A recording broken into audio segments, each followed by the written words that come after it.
everybody. Welcome to the Gap Year podcast. My name is Michelle Dittmer, and I am your host and Gap Year expert.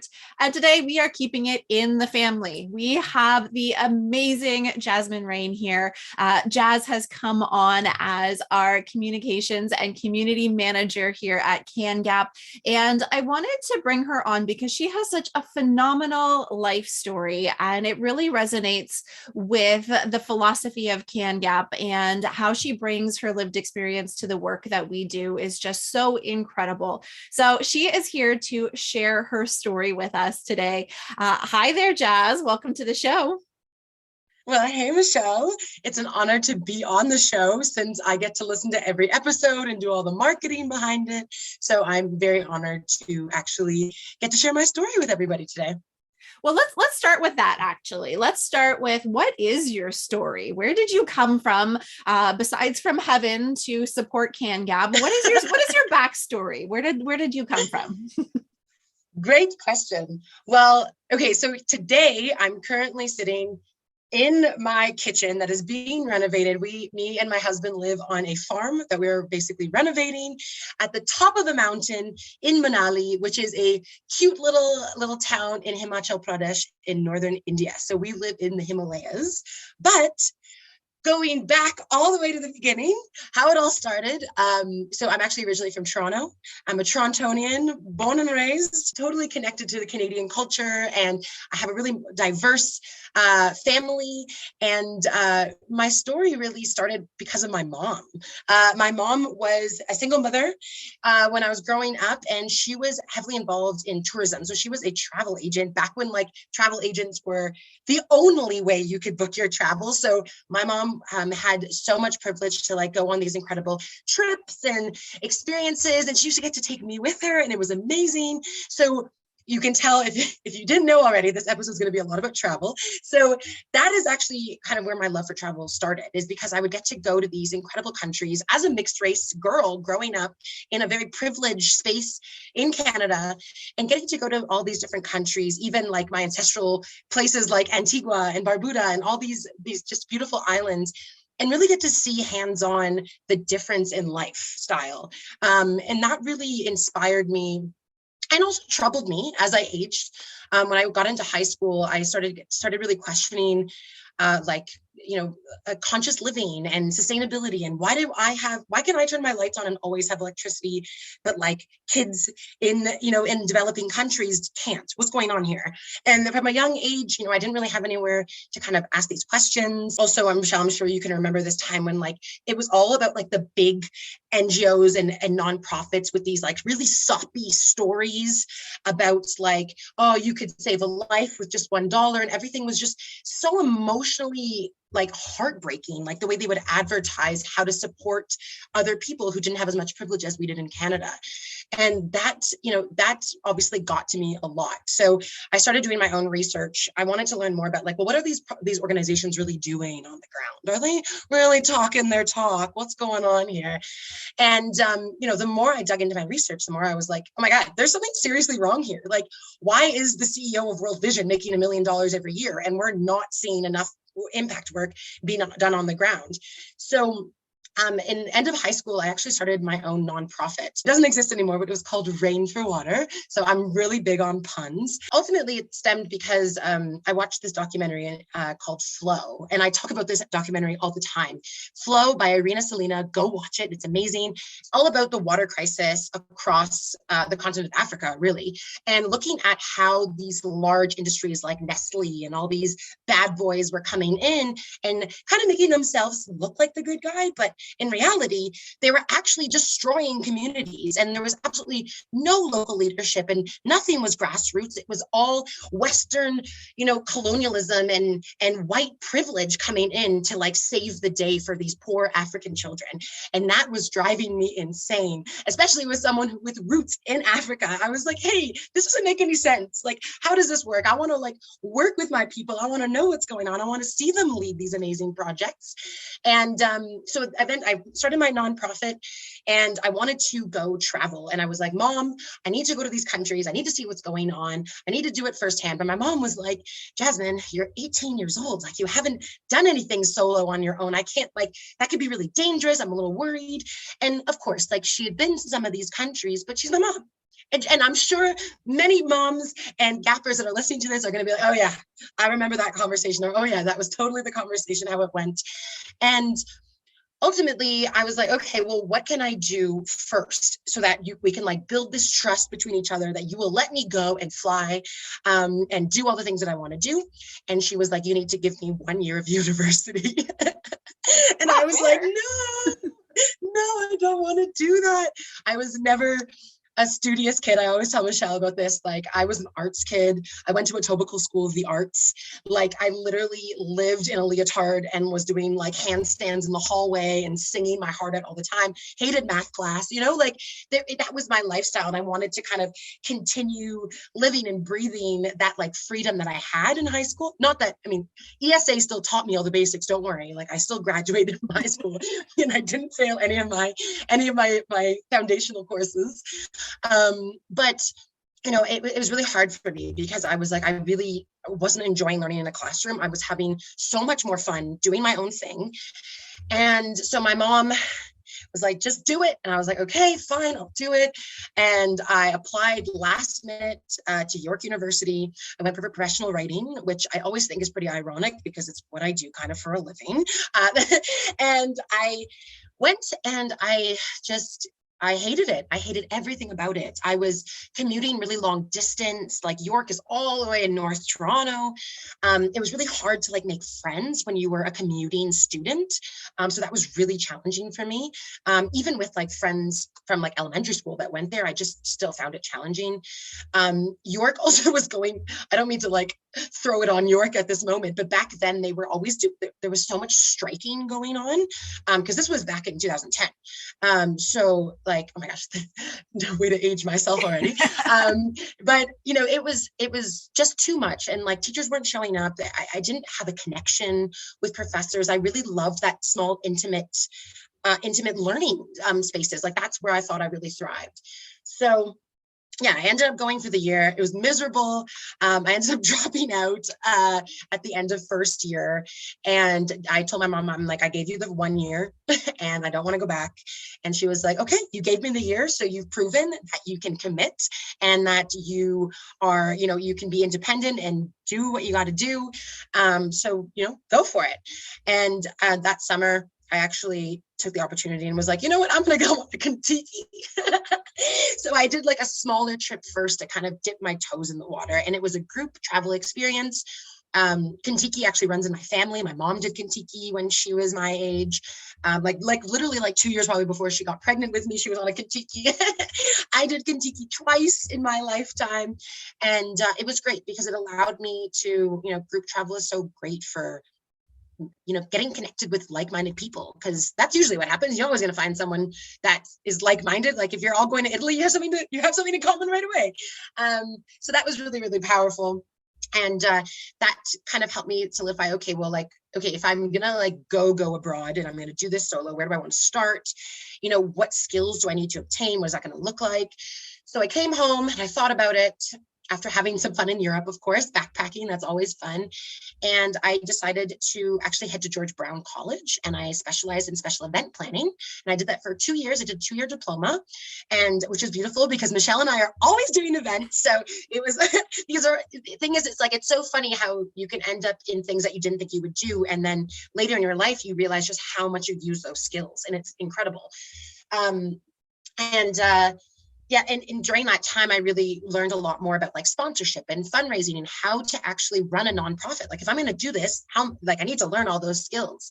And after I actually skipped graduation and I decided to head to Ghana. So that is where my kind of grassroots educational, like experiential education journey started. I feel like I'm talking a lot. Do you want me to pause? I feel like there's so many pieces. No, keep going. Keep telling your story. Okay, awesome. So in Ghana, I was actually so fortunate. My best friend, Charlotte, who I grew up with, she was studying at the University of Accra for like a year abroad. And I got to stay with her and really get to kind of, get to see the kind of student experience. And we traveled actually across the entire country, and we went to different little villages and communities and learned about what was actually happening on the ground. And I remember the most shocking story I was told was this village. Oh my gosh, I can't even remember where it was.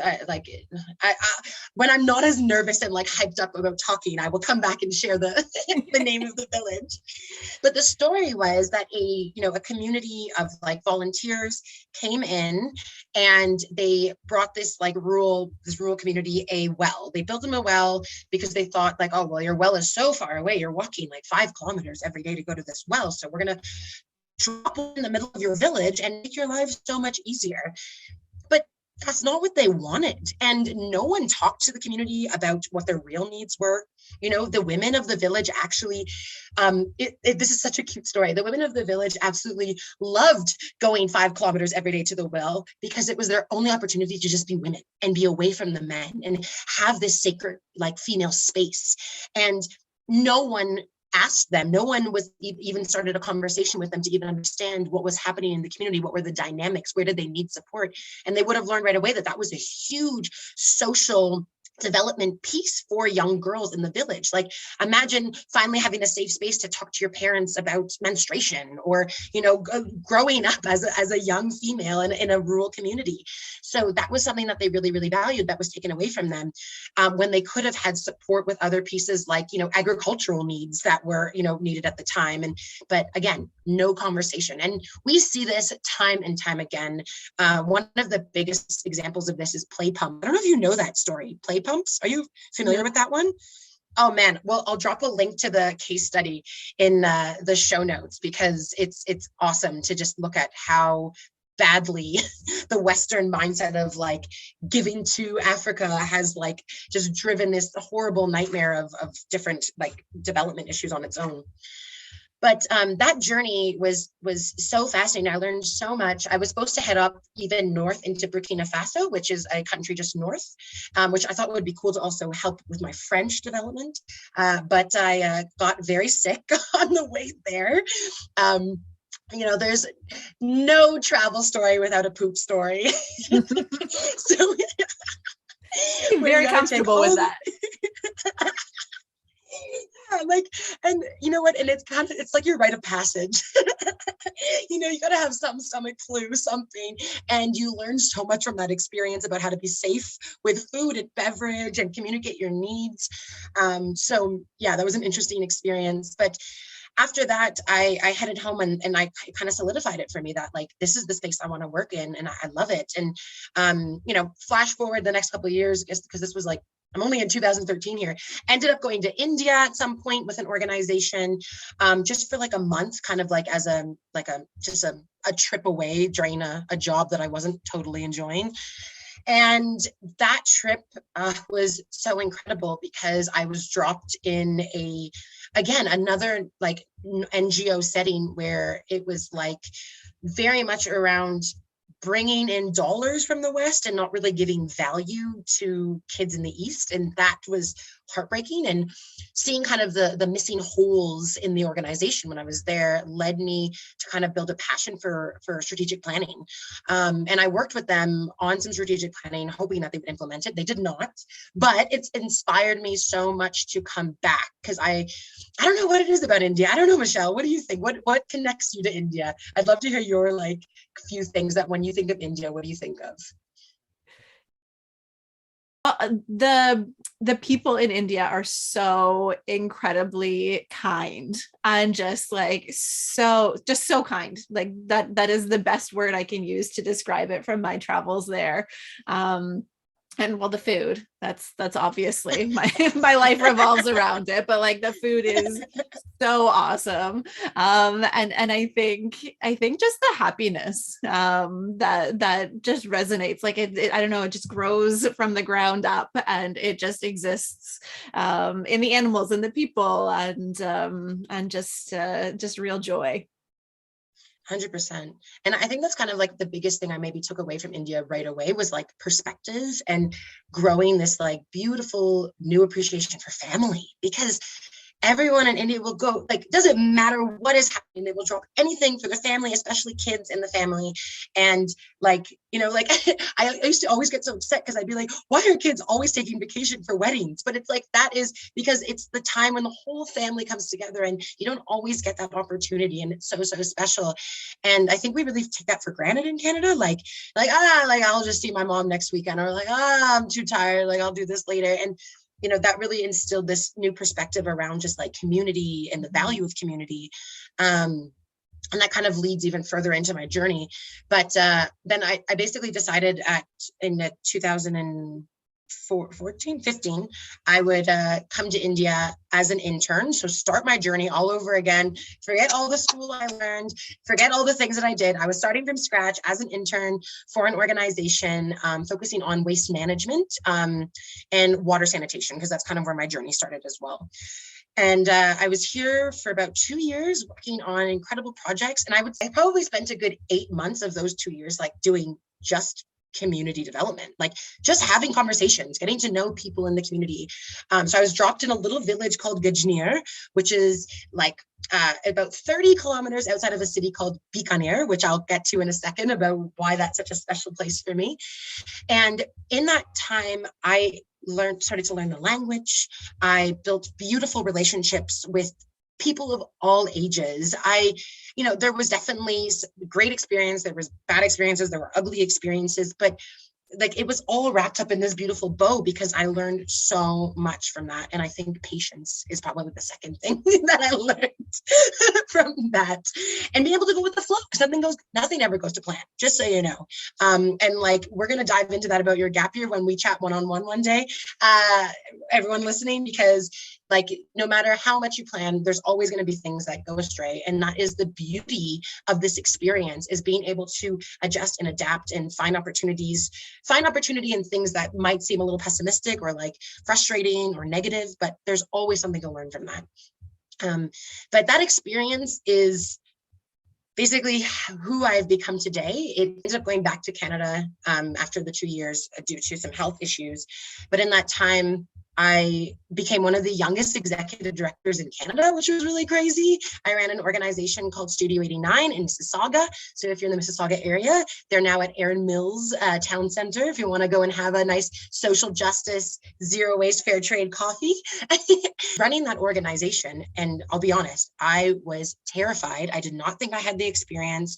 I remember being so nervous. Like, I was working at like a retail company when I applied there. And when they got back to me, I was like, oh my gosh. And it was really just me being able to describe my experiences and the way that I went about community development, or the way that I would approach projects in a sustainable way, that really kind of made my resume stand out. And trust me, the people I was competing against for that role had master's degrees, where like, their resume looked like it was glowing, like they looked so perfect and beautiful, and mine felt so incomplete and cracked and all over the place. And I was in this country and then this country, I was doing this job, then this job. But that was the beauty for my employers. Like, they were like, heck yes, like, this girl has got so much diverse experience. She knows what it's like to be on the ground working on projects. She's done a little bit of the theory. She's done independent research on her own to learn more.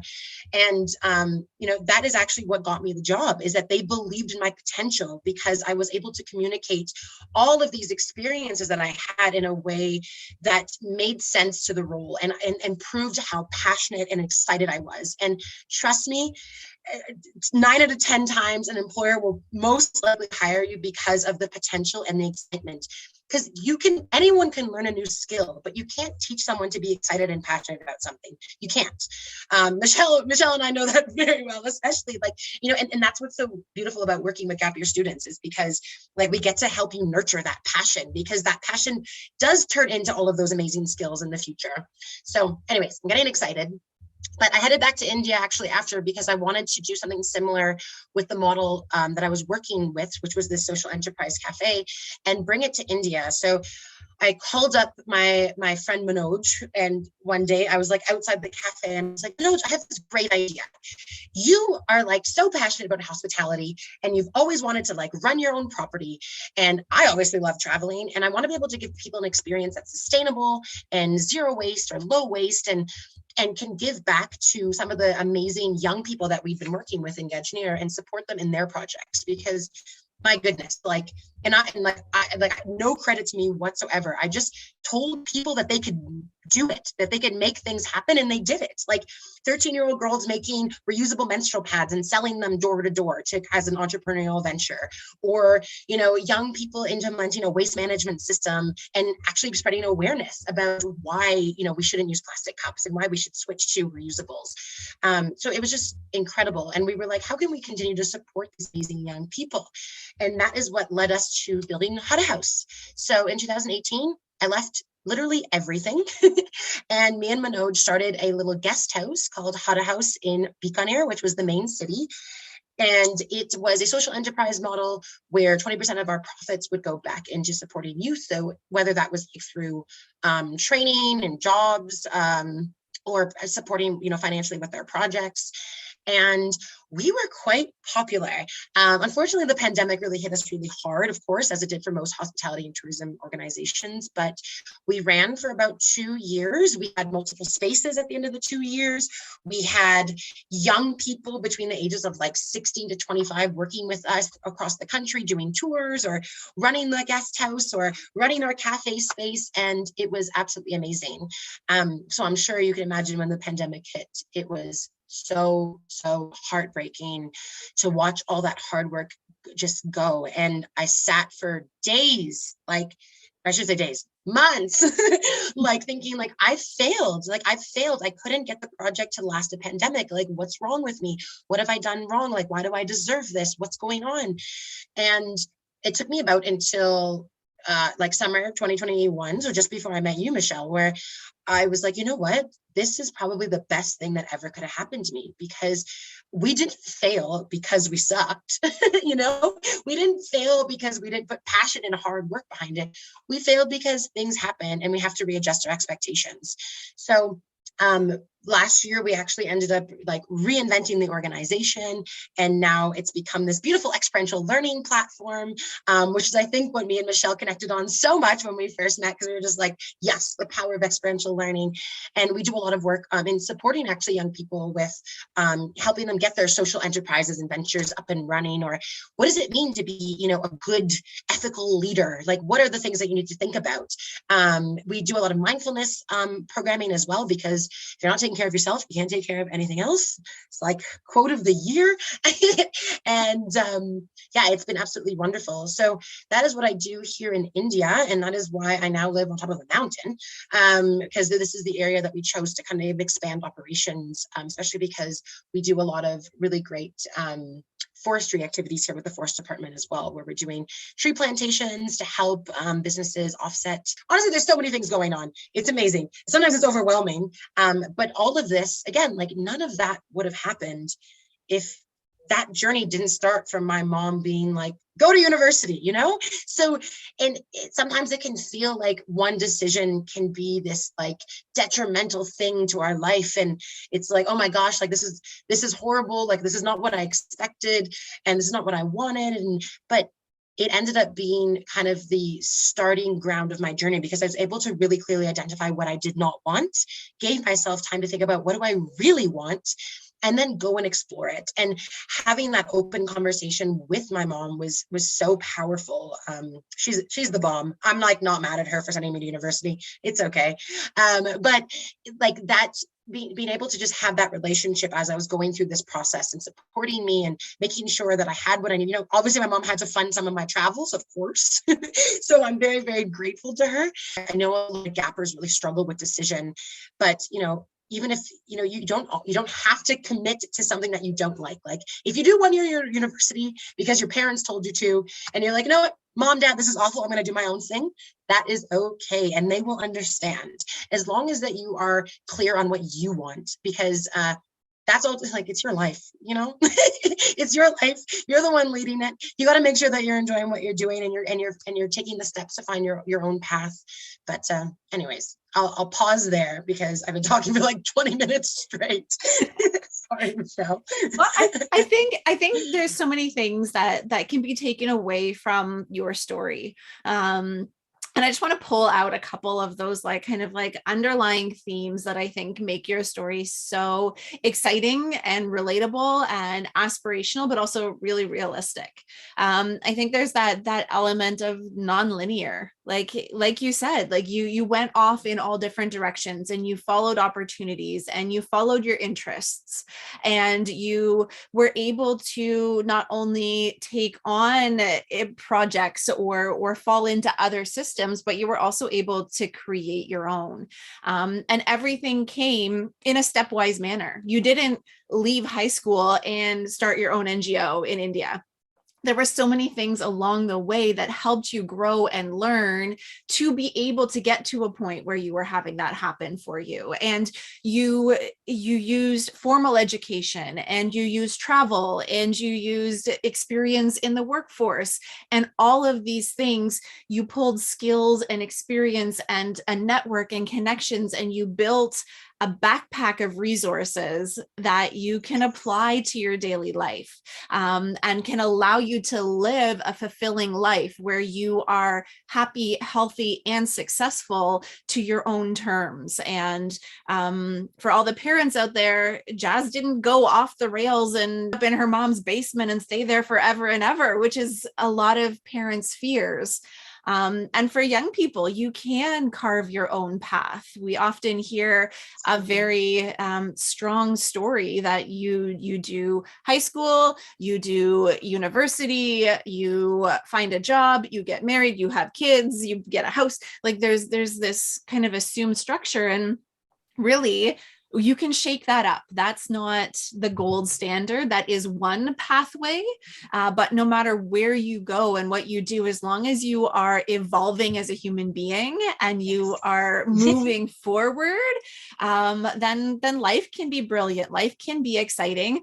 And you can pick and choose how you develop yourself. And Jazz is a great example of that. And I think a gap year is the great first introduction to that, about doing something a little bit less traditional, giving yourself some space and time for a lot of that self-discovery you talked about, Jazz, that ability to learn about what makes you motivated, what excites you, how you want to contribute to the world. And this window of a gap year can be such a powerful tool for young people to know themselves, learn about the world, see what opportunities are out there for them, and then put that into practice for their desired future, whatever that is, whether that's more school, whether that's starting their own enterprise, whatever that is. But that time and space to really to figure things out is such a valuable piece. And I think you've shared that so brilliantly through your life story.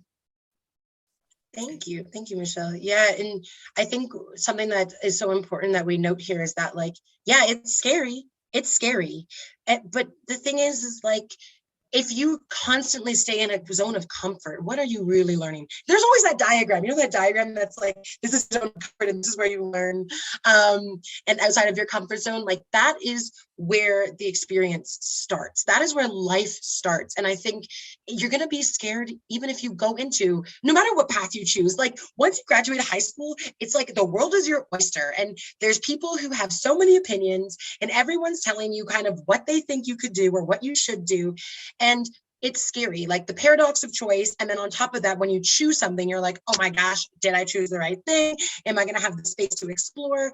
And again, that's why I always think like, if you are in a space of uncertainty, a gap year is such a great opportunity to get clear.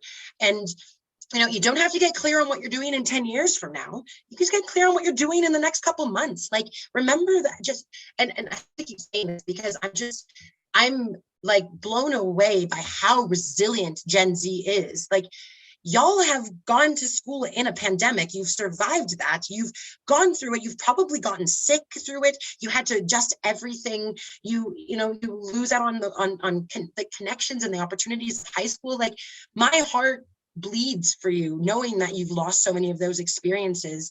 And it's okay to take a break from that. Like, I can't even imagine going through so much trauma and then trying to just continue on like, okay, well, nothing happened. Like, I'm going to just go off to university and do exactly what I set out for myself 10 years ago when someone told me that, go to college, right?